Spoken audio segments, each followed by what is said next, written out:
How to use Gmail confidential mode.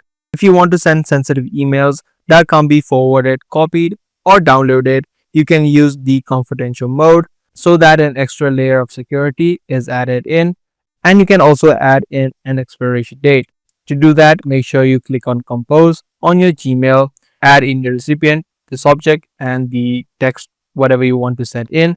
And right here, you'll have the option, which is the toggle confidential mode, which will be this lock icon. You can click on this and you can set an expiry date from 1 day to 5 years as well.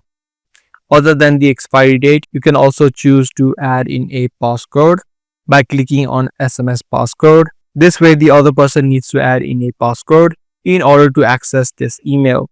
Once you manage these settings, you can click on Save.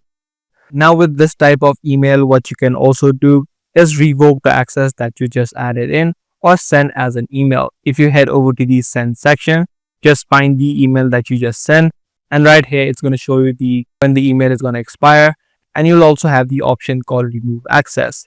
This way, whenever you want, you can just click on Remove Access and the other person will no longer have access to the email that you just sent. So yeah, that's it. That's the way that you use confidential mode inside of Gmail. If this guide video did help you out, do let us know by giving this video a thumbs up, and also make sure to subscribe for more future videos just like this.